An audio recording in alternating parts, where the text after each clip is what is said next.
effort to pay for vital improvements to Great Ormond Street Hospital for sick children has touched the heart of a nation. There can hardly be a pub, a club or a fundraising organisation in Britain which hasn't contributed. The result, £24 million raised in 1 year. But now, thanks to soaring building costs in central London, the original target has had to be moved from £30 to £42 million.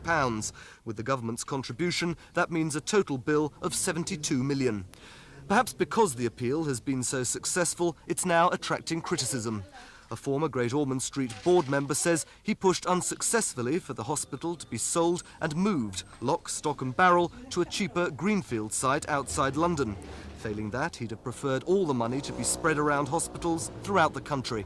One should be asking, if one has £72 million, where best should it be spent for the benefit of paediatrics in the country? And I don't think now we would think in terms of building another palace, another temple in the Church of Medicine, slap in the middle of central London, where property prices are so high. The Wishing Well appeal organisers say a greenfield site was considered and rejected, along with dozens of other options. And as for spreading the money around... It's not just the hospital we have here.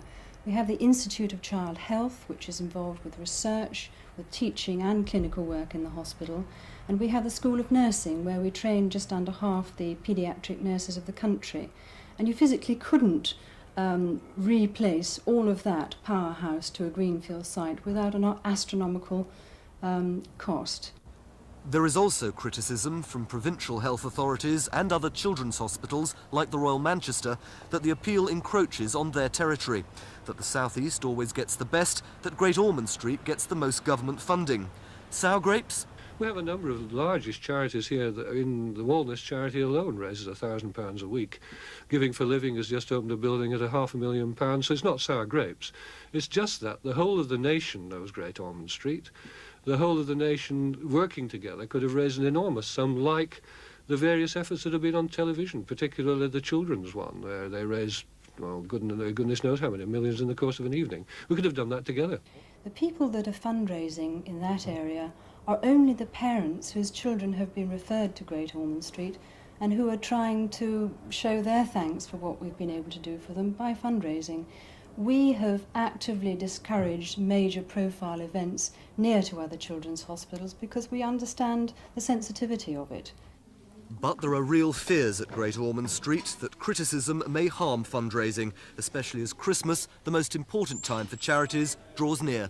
I think it's a bit tough to be criticised for success. We haven't achieved the appeal yet. We've still got quite a long way to go.